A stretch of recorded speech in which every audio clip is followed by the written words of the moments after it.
الحمد لله نحمده ونستعينه ونستغفره ونؤمن به ونتوكل عليه ونعوذ بالله من شرور أنفسنا ومن سيئات أعمالنا من يهده الله فلا مضل له ومن يضلله فلا هادي له ونشهد أن لا إله إلا الله وحده لا شريك له ونشهد أن سيدنا وسندنا ونبينا ومولانا محمدا عبده ورسوله صلی اللہ تعالی علیہ وعلى آلہ واصحابہ اجمعین اما بعد فاعوذ باللہ من الشیطان الرجیم بسم اللہ الرحمن الرحیم انا اعطیناک الکوثر فصل لربک وانحر ان شانئک هو الابتر صدق اللہ مولانا العلی العظیم۔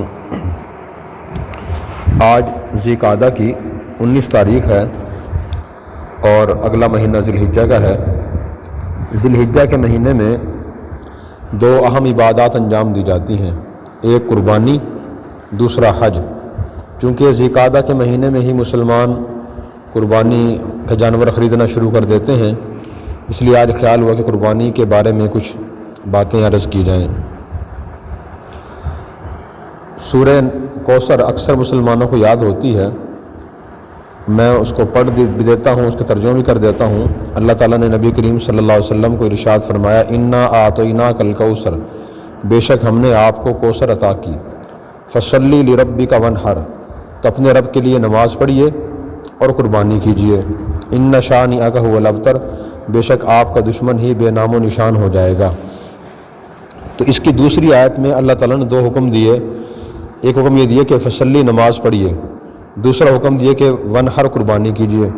اس سے معلوم ہوا کہ نماز کی طرح قربانی بھی ایک اللہ کا حکم ہے اور اس کی عظمت ہر مسلمان کے دل میں ہونے چاہیے۔ تو جیسے نبی کریم صلی اللہ علیہ وسلم نے نماز پڑھنے کے فائدے بیان فرمائے، فضائل ارشاد فرمائے، اس کا ثواب بیان فرمایا، اسی طرح قربانی کرنے کے بھی فائدے اور فضائل ارشاد فرمائے۔ جو بھی شریعت کا حکم ہوتا ہے اس میں بہت سے فائدے اور حکمتیں ہوتی ہیں، ہر حکم کی صورتحال یہی ہے، تو ہمیں ہر حکم کو غور سے پڑھنا چاہیے، اس کے فائدے سوچنے چاہیے، پڑھنے چاہیے۔ فضائل اور فائدوں کو پڑھنے سے اس کام کو کرنے کا دل میں شوق پیدا ہوتا ہے، پھر آدمی خوشی خوشی کرتا ہے۔ تو نبی کریم صلی اللہ علیہ وسلم نے جو قربانی کے فائدے ارشاد فرمائے ہیں اور فضائل ارشاد فرمائے، ان کا مقصد بھی یہ ہے کہ مسلمان ان کو پڑھیں اور سنیں اور سمجھیں، ان کے دل میں قربانی کا شوق پیدا ہو کہ جو قربانیاں کریں۔ صحابہ کرام نے پوچھا کہ ما حاذ اضاحی یا رسول اللہ، یا رسول اللہ یہ قربانیاں کیا ہیں، یعنی قربانی کب سے شروع ہوئی ہے اور یہ اس کی تاریخ کیا ہے؟ تو اللہ کے نبی صلی اللہ علیہ وسلم نے ارشاد فرمایا، سنت ابیکم ابراہیم، تمہارے جد امجد حضرت ابراہیم علیہ السلام کی یہ سنت ہے، ان کا طریقہ ہے۔ ابراہیم علیہ السلام کا آپ نے حوالہ دیا کیونکہ عرب میں جو لوگ رہتے تھے، یہودی تھے، عیسائی تھے، مسلمان تھے، وہ سب ابراہیم علیہ السلام کی عزت کرتے تھے، ان کو اپنا پیشوا سمجھتے تھے، ان کے دل میں ان کی عظمت تھی، ان کا مقام تھا۔ ورنہ قربانی تو حضرت آدم علیہ السلام کے زمانے سے چلی آ رہی ہے۔ قرآن کریم کے 6 پارے میں اللہ تعالیٰ نے نبی کریم صلی اللہ علیہ وسلم کو ارشاد فرمایا، وَاتْلُ عَلَيْهِمْ نَبَأَ بَنِي آدَمَ بِالْحَقِّ إِذْ قَرَّبَا قُرْبَانًا فَتُقُبِّلَ مِنْ أَحَدِهِمَا وَلَمْ يُتَقَبَّلْ مِنَ الْآخَرِ قَالَ لَأَقْتُلَنَّكَ قَالَ إِنَّمَا يَتَقَبَّلُ اللَّهُ مِنَ الْمُتَّقِينَ۔ قربانی آدم علیہ السلام کے زمانے سے چلی آ رہی ہے، اور جو میں نے آیتیں پڑھی ہیں، ان آیات میں اللہ تعالیٰ نے حضرت آدم علیہ السلام کے 2 بیٹوں کی قربانی کا ذکر فرمایا۔ وہ ان کا واقعہ یہ پیش آیا تھا کہ حضرت آدم علیہ السلام کے زمانے میں چونکہ انسانیت ابھی دنیا میں پھیل رہی تھی، تو آدم علیہ السلام کی بیوی ہماری اماں حضرت حوا کے ہر حمل سے ایک بیٹا ایک بیٹی پیدا ہوتے تھے، اور جو اکٹھے جڑواں لڑکا لڑکی پیدا ہوتے تھے وہ تو آپس میں بہن بھائی سمجھے جاتے تھے، ان کا آپس میں نکاح جائز نہیں تھا، لیکن دوسرے حمل سے جو بیٹا بیٹی پیدا ہوتے تھے تو وہ ان کا پہلے حمل کی لڑکا لڑکی سے نکاح ہوتا تھا۔ یہ اللہ کا اس وقت قانون تھا۔ اب تو حکم یہ ہے کہ ایک ماں باپ سے جتنی بھی اولاد پیدا ہو، بہن بھائی ہیں، آپس میں ان کا نکاح جائز نہیں ہوتا۔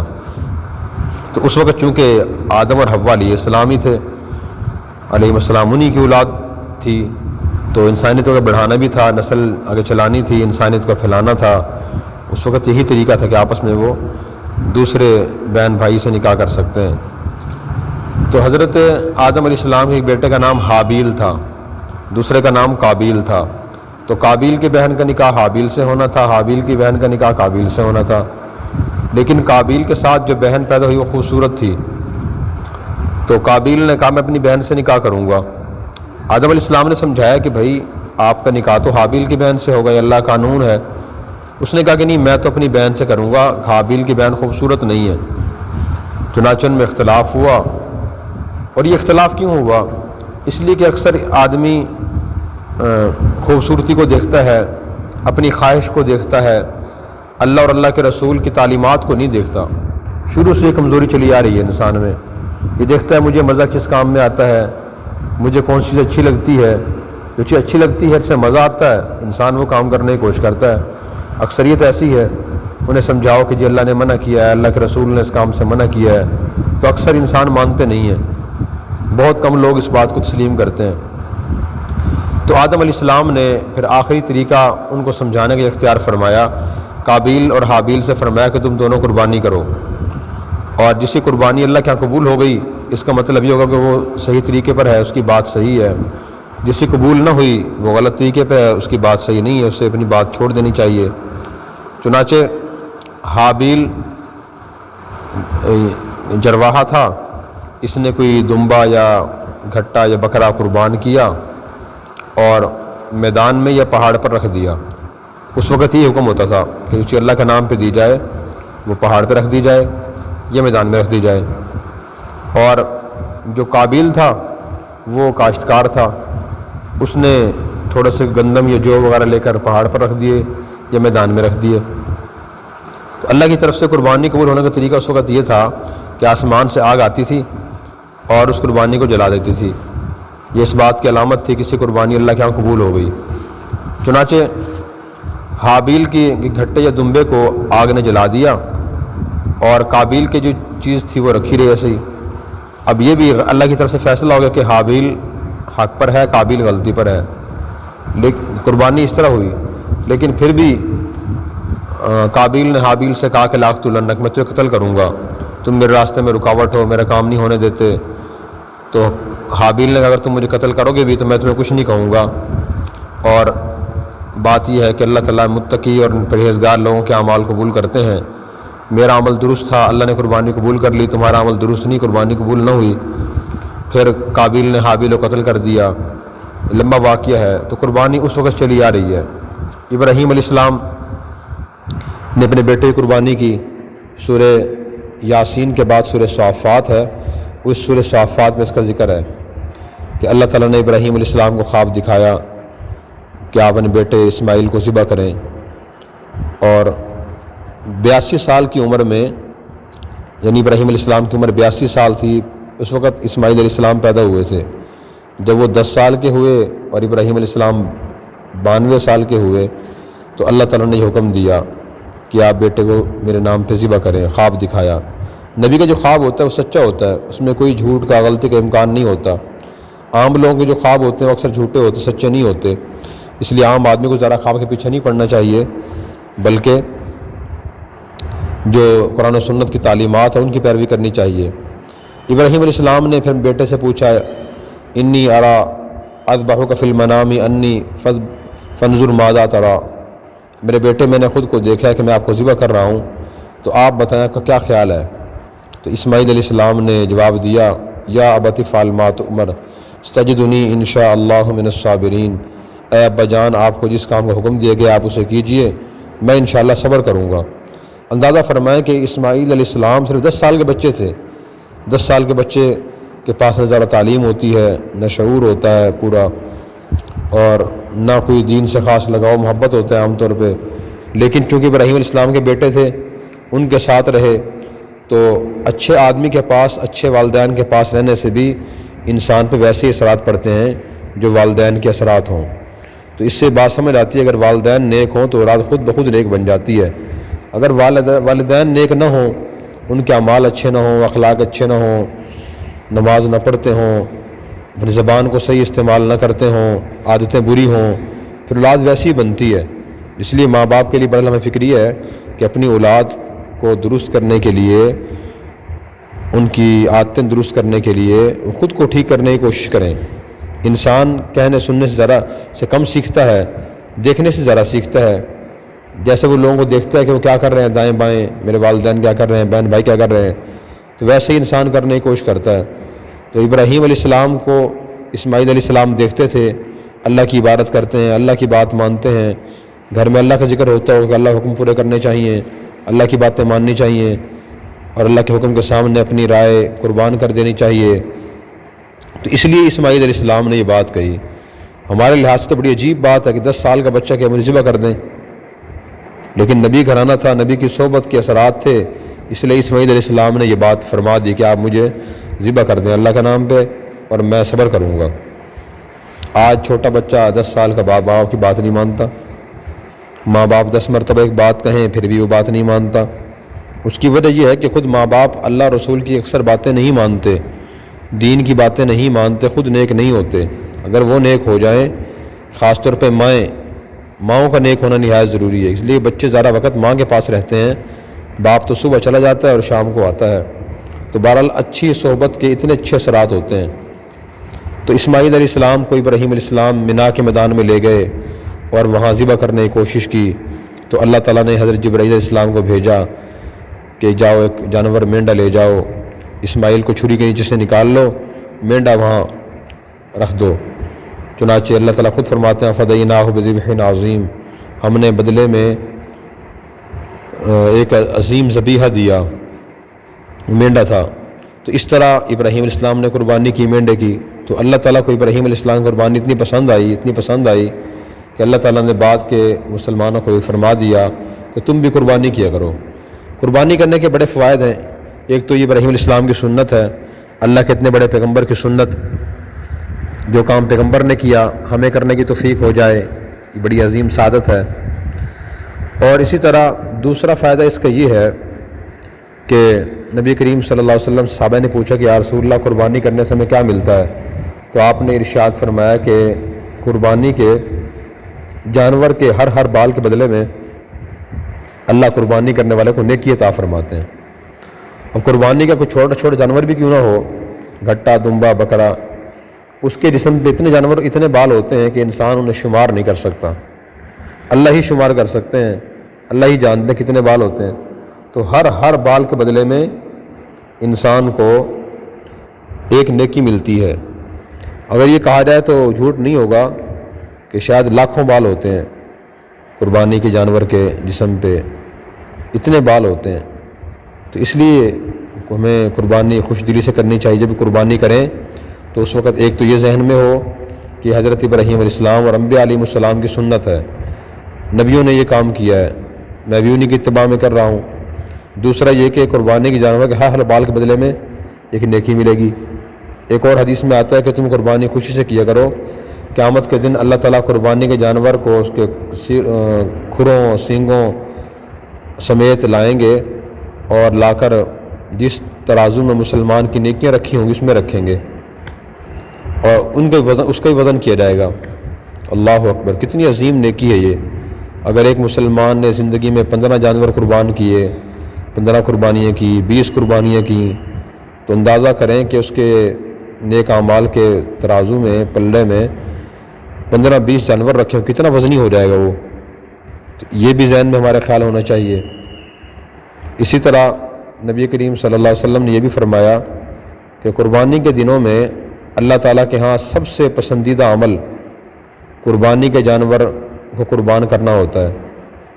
اور آپ نے یہ بھی ارشاد فرمایا کہ جو شخص اخلاص نیت سے قربانی کرتا ہے تو قربانی کے جانور کا خون ذبح ہونے کے بعد زمین پر بعد میں پہنچتا ہے، اللہ تعالیٰ کے ہاں پہلے قبول ہو جاتا ہے، قبول پہلے ہو جاتا ہے۔ لیکن اس کے لیے شرط اخلاص نیت ہے کہ جب مسلمان قربانی کرے دل میں بس یہ نیت ہو کہ میں اللہ کا حکم سمجھ کر، انبیاء کی سنت سمجھ کر یہ قربانی کر رہا ہوں۔ بار بار اپنے دل میں یہ خیال لانا ضروری ہے، آپس میں اس کا تذکرہ کرنا ضروری ہے کہ ہم قربانی اس لیے کر رہے ہیں تاکہ اللہ راضی ہو جائے، اللہ راضی ہو جائے، یہ انبیاء کی سنت ہے، اللہ کا حکم ہے۔ سورہ کوثر میں اللہ نے فرمایا وَانْحَرْ، قربانی کرو، قربانی کرو، اس لیے قربانی کر رہے ہیں۔ یہ اخلاص نیت جو ہے یہ تمام اعمال کی روح ہے۔ جتنا ہی بڑا نیک عمل ہو، اگر اس میں اخلاص نیت نہ ہو تو اللہ کا عمل قبول نہیں ہوتا، اس پر بجائے ثواب کے گناہ ملتا ہے۔ اگر اللہ کی رضا کے لیے اخلاص نیت سے کام کیا جائے تو پھر چھوٹا عمل بھی اللہ کے ہاں بڑا قیمتی ہوتا ہے اور اس پر بہت بڑا ثواب ملتا ہے۔ اس لیے اخلاص کی کوشش کرنی چاہیے۔ اللہ نے فرمایا فَصَلِّ لِرَبِّكَ، اپنے رب کے لیے قربانی کیجیے، اپنے رب کے لیے نماز پڑھیے۔ ایک اور آیت میں فرمایا قُلْ إِنَّ صَلَاتِي وَنُسُكِي وَمَحْيَايَ وَمَمَاتِي لِلَّهِ رَبِّ الْعَالَمِينَ، فرما دیجئے بے شک میری نماز اور میری قربانی، میری زندگی، میرا مرنا یہ اللہ کے لیے ہے۔ اور ایک مسلمان ہر ایسے کام سے بچے جس میں نام و نمود، دکھاوا، ریاکاری آتی ہو، اپنی بڑائی کا اظہار ہوتا ہو۔ مثلا لوگوں سے نہ پوچھیں کہ آپ نے قربانی جانو کتنے کا لیا ہے، وہ کہتا ہے جی میں نے 20,000 کا لیا ہے، آپ کہیں جی ہم نے 30 کا لیا ہے، اس کہنے کی کیا ضرورت ہے؟ یا کس سے پوچھیں کہ جی آپ کے جانور کا وزن کتنا تھا، جی میرے کا جی 20 کلو تھا، ہمارے کا 30 کلو تھا، اس بتانے کی کوئی ضرورت نہیں ہے۔ جو پوچھے اسے یہ کہیں کہ بھی اللہ کے لیے بس جانور لیا ہے، اللہ کے نام پہ قربان کرنا ہے، اس لیے بتانے کی ضرورت نہیں ہے، پوچھنے کی ضرورت نہیں ہے۔ لوگوں کو نہ دکھائیں کہ جانور چیک کریں ہمارا کیسا ہے، یہ محلے میں کسی کا ایسا جانور ہے، پورے خاندان میں کسی کا جانور ایسا ہے، کسی کا گھٹا، کسی کا بکرا، کسی کا دمبا، کسی کا بیل اتنا بڑا ہے جتنا ہم نے لیا ہے۔ تو یہ باتیں شیطان دل میں ڈالتا ہے اور اس کا مقصد یہ ہوتا ہے کہ پہلے تو یہ مقصد ہوتا ہے کہ مسلمان نیک عمل کرے ہی نہ، اگر کرے بھی تو اس کے میں اخلاص نہ رہے، ریاکاری آ جائے، دکھاوا آ جائے، اس کے دل میں یہ خیال آئے کہ لوگ میری تعریف کریں، تو ان چیزوں سے نیک عمل کا ثواب ختم ہو جاتا ہے۔ تو اس کی خود بھی کوشش کریں، دوسروں کو بھی بتائیں کہ یہ ایسی باتیں نہ کہیں، لوگوں کو دکھاتے ہوئے نہ پھریں۔ اللہ کے لیے کرنا ہے، بس اللہ سے معاملہ رکھیں۔ اس کے تو قربانی کے فضائل تھے، اس کے بعد پھر مسائل بھی شروع کرتے ہیں۔ ایک اور آیت ذہن میں آ گئی فضیلت کے بارے میں، قرآن کریم اللہ نے فرمایا لن ینال اللہ لحومها ولا دماؤها ولکن ینالہ التقوی منکم، کہ اللہ تعالیٰ تک تمہاری قربانی کے جانور کا گوشت اور خون ہرگز نہیں پہنچتا، اللہ تک دل کا تقوی پہنچتا ہے۔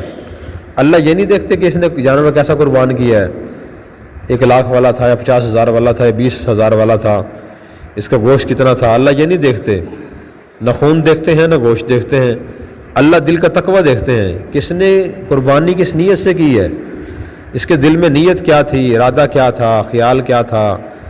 یہ خیال تھا کہ اللہ راضی ہو جائے، اللہ کا حکم قربانی اس لیے کر رہا ہوں، یہ خیال تھا کہ لوگ دیکھ کے تعریف کریں اور میری اچھائی بیان کریں، کیا نیت تھی؟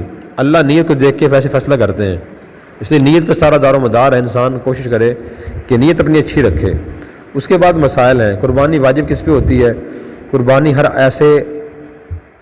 ایسے عاقل بالغ مسلمان مرد عورت پر واجب ہوتی ہے جس کی ملکیت میں 52 تولہ چاندی کی قیمت کے برابر پیسے ہوں، یہ سونا چاندی ہو، دونوں کو ملا کے اسی قیمت 52 تولہ چاندی کی قیمت کے برابر ہو، تو اس پہ قربانی واجب ہوتی ہے۔ تو یہ مسئلہ سمجھنے والا ہے۔ بعض لوگ بلکہ بہت سے لوگ ایسے کرتے ہیں، گھر میں ایک قربانی کر لیتے ہیں، گھر میں بیٹے بھی رہتے ہیں، والدین بھی رہتے ہیں، ان کی بیٹوں کی بیویاں بھی ہوتی ہیں، اور بعض اوقات سب کے پاس زیور بھی ہوتا ہے، سب برسر روزگار بھی ہوتے ہیں، لیکن وہ کہتے ہیں کہ جی ہمیں ایک بکرا کافی ہے، زیادہ جانور لینے کی کیا ضرورت ہے، بس گوشت کافی ہو جائے گا۔ تو یہ بات درست نہیں ہے۔ جس میں نے پہلے عرض کیا، قربانی اللہ کا حکم ہے، اس کو حکم سمجھ کے کرنا ضروری ہے، صرف گوشت کے لیے نہیں کرنی چاہیے کہ ہمیں اتنا گوشت کافی ہو جائے گا۔ جیسے باپ پر نماز علیحدہ فرض ہے، بیٹے پر علیحدہ، ماں پر علیحدہ، شوہر پر علیحدہ، بیوی پر علیحدہ فرض ہوتی ہے، اسی طرح اگر کسی گھر میں والد کے پاس اتنے پیسے ہیں، آج کل کے حساب سے اسے لگا لیں تقریباً 80,000 روپے والد کے پاس ہیں، اتنے پیسے فرض کریں ان کی والدہ کے پاس بھی ہیں، یہ اتنی ہی مالیت کا زیور ہے سونا چاندی، اور اتنے پیسے فرض کریں ایک آدمی کی بیوی کے پاس بھی ہیں، بیٹے کی بیوی کے پاس بھی ہیں، اور بھائی رہتے ہیں ان کے پاس بھی ہیں۔ تو جن لوگوں کے پاس اتنے پیسے ہیں آج کل کے حساب سے 80,000 روپے 52 تولہ چاندی قیمت، تو ان میں سے ہر ایک پہ قربانی کرنا واجب ہے۔ اب اس کی ہر ایک کی مرضی ہے کہ وہ قربانی کے جانور لے یا حصہ لے، یہ شرعی مسئلہ ہے۔ تو اس کا خیال کرنا بہت ضروری ہے، اور یہ سمجھنا لوگوں کو بتانا بہت ضروری ہے کہ جتنے افراد گھر میں صاحب نصاب ہیں ان پہ قربانی واجب ہے، تو ان کی طرف سے کرنا، سب کی طرف سے کرنا ضروری ہے۔ بعض لوگ یوں کرتے ہیں کہ اس دفعہ امی کی طرف سے قربانی کر دیتے ہیں، اگلی دفعہ ابو کی طرف سے، اس اگلی دفعہ اپنی طرف سے، اس اگلی دفعہ کسی بھائی کی طرف سے، اور کسی سال بیوی کی طرف سے کر دیتے ہیں۔ تو یہ طریقہ بھی صحیح نہیں ہے۔ اگر ایک آدمی خود مالدار ہے، اس پہ قربانی واجب ہے، تو اسے اپنی طرف سے کرنا ضروری ہے۔ اگر اس کے والد پر بھی واجب ہے تو 2 کریں۔ اگر والد کے پاس اتنے پیسے نہیں ہیں، والدہ کے پاس نہیں ہے، تو والدہ اور والد کی طرف سے قربانی کرنا نفل اور مستحب ہے، اور اپنی طرف سے قربانی کرنا واجب ہے۔ تو پہلے اپنی کریں، اس میں کوئی احترام والی بات نہیں ہے کہ انسان اپنی کرے والدین کی نہ کرے۔ تو جو واجب، جس پہ واجب ہے وہ اس لیے کرنا ضروری ہے، جس پہ واجب نہیں ہے اس کی طرف سے کرنا ضروری نہیں ہے۔ اگر ایک آدمی خود مالدار ہے، قربانی سے واجب ہے، وہ اپنی طرف سے نہیں کرتا، والدین پہ واجب نہیں ان کی طرف سے کر دیتا ہے، اس کا مطلب یہ ہے اس نے واجب کام چھوڑ دیا، مستحب کام کر لیا، نفل کام کر لیا۔ تو واجب کام پہلے کرنا چاہیے، نفل کام میں گنجائش ہو بعد میں کرنا چاہیے۔ تو یہ صحیح طریقہ ہے۔ اسی طرح قربانی جانور کے بارے میں آپ صلی اللہ علیہ وسلم نے ہدایات دیں کہ وہ کوشش کریں موٹا ہو، صحت مند ہو، عیبوں سے پاک ہو۔ بکرا، بکری، بھیڑ، گھٹا، دمبا، ان کی عمر 1 سال پوری ہونا ضروری ہے، اور گائے بھینس اگر ہیں تو ان کی عمر 2 سال ہونا ضروری ہے۔ اونٹ قربان کیا جائے اس کی عمر 5 سال ہونا ضروری ہے۔ بعض لوگوں میں مشہور ہے کہ گھٹا دمبا اگر 6 مہینے کا بھی ہو تو قربانی ہو جاتی ہے، تو یہ بات ایسے نہیں ہے۔ صحیح بات ایسے ہے، اگر گھٹا یا دمبا 6 سال سے زیادہ عمر کا ہو اور اتنا موٹا تازہ ہو، اگر اسے سال کے گھٹوں میں چھوڑ دیا جائے تو وہ ان کے برابر کا معلوم ہو، ان سے چھوٹا معلوم نہ ہو، تو پھر اسی قربانی جائز ہوتی ہے۔ ہر 6 مہینے گھٹے قربانی جائز نہیں ہوتی، تو یہ بات بھی ذہن نشین کرنا ضروری ہے۔ اسی طرح قربانی کے جانور کو عیبوں سے پاک ہونا چاہیے، کوشش کریں لنگڑا نہ ہو، بہت کمزور نہ ہو، دانت ٹوٹے ہوئے اس کے نہ ہوں، اس گھسے ہوئے نہ ہوں، کان کٹا ہوا نہ ہو، اس کی ناک کٹی ہوئی نہ ہو، اس کی دم کٹی ہوئی نہ ہو۔ لیکن کسی میں معمولی عیب ہو تو معمولی عیب کو شریعت نے معاف کیا ہے۔ معمولی عیب سے مراد یہ ہے کہ کسی جانور کی دم کٹ گئی اور تیسرے حصے سے کم کٹ گئی، یا کسی کا کان کٹ گیا اور تیسرے حصے سے کم کٹ گیا، تو اسے قربانی کرنا جائز ہے، وہ منع نہیں ہے، اس کی قربانی جائز ہے۔ یہ جانور لنگڑا ہے، لنگڑا کے چلتا ہے لیکن پاؤں زمین پہ رکھتا ہے، اسی قربانی بھی جائز ہے۔ پاؤں زمین پہ رکھتا ہی نہیں، اسی قربانی جائز نہیں۔ کان کٹ گیا، تیسرے سے ذرا کٹ گیا، اس کی بھی جائز نہیں ہے۔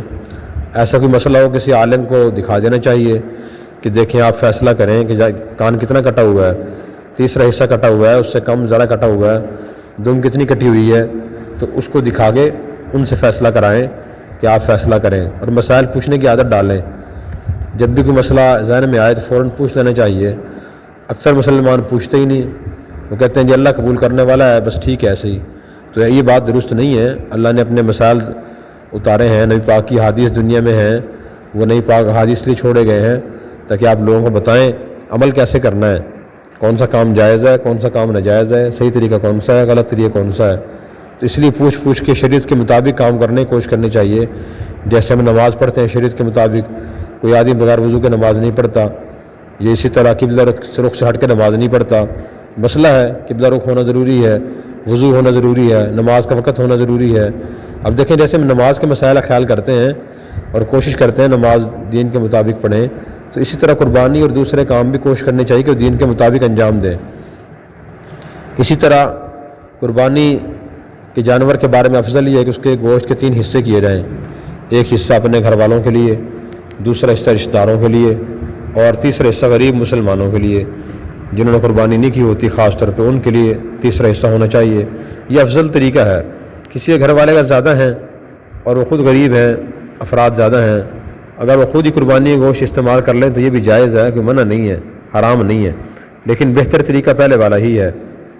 اسی طرح قربانی کے جو جانور بڑے جانور ہیں، گائے وغیرہ، تو ان میں 7 آدمی شریک ہو سکتے ہیں، 7 حصے ہو سکتے ہیں ایک بڑے جانور میں۔